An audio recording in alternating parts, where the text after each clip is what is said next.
This is the back reach exercise, otherwise known as the posterior reach exercise. Essentially, this is a deadlift exercise performed on one leg. So let's talk about why we do this.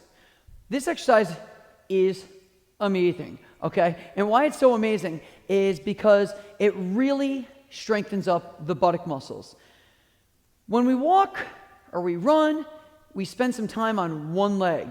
And traditional workouts often involve squats, deadlifts,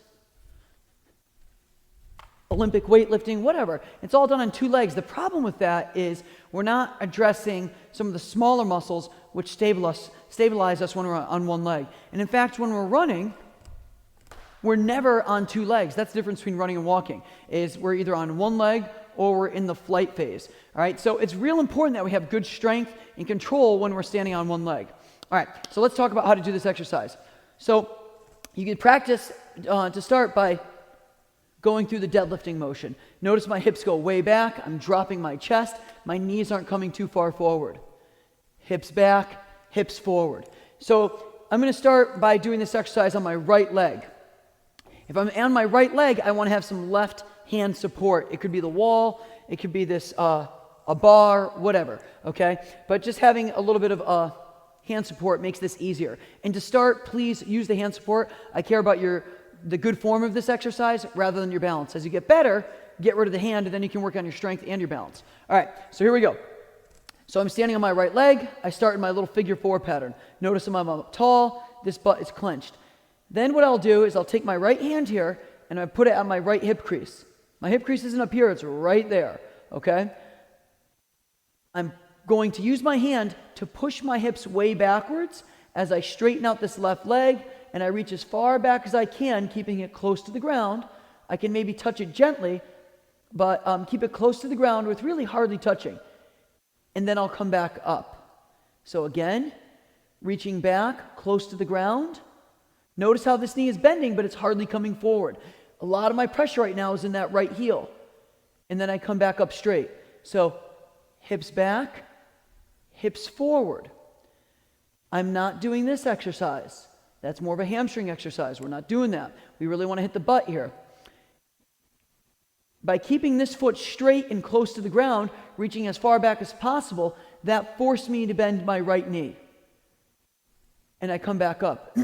Also, what I'm not doing is what everyone wants to do, is they puff up their chest, they drive their knee forward, and they start doing this exercise. That's harming the back, hip, and knee. I tell those people, drop your chest, drop your chest. And you really drop your chest through your hip, right there. So see how my chest drops? That's because I'm pushing my hip back, I'm flexing forward at this hip. Down and up. Lastly, what you're always being mindful of when you do this exercise is your alignment.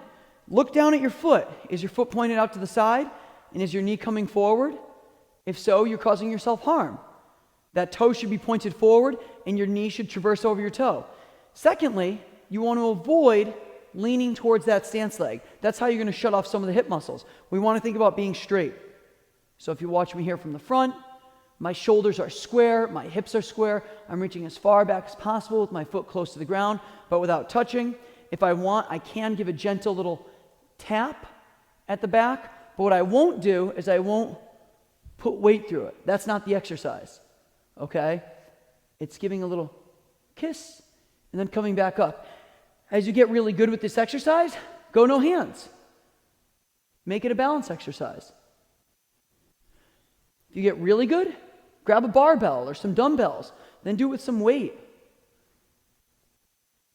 You could also do this with a resistance band, pulling you forward. So as you come up, you're pushing into the resistance band, going backwards. And it'll really slam that butt. This is something I do later on in the rehab, but it's real important. This is where all our strength and power comes from. This concept of hips back, hips forward. As I take my hips back and then take them forward as I straighten my knees, this is a very powerful movement. We see this motion in the good form bending, with the squatting, with the getting up from a chair, the step-up exercise. It's all the same thing, just done in a different way, and it's all tricking your body to use your buttocks more. Once you start using your buttocks more, not only are you going to have less pain, you're going to be a much stronger individual. We could even talk about this concept with shoveling. but that's another video. Okay, so that is the posterior reach exercise or the back reach exercise.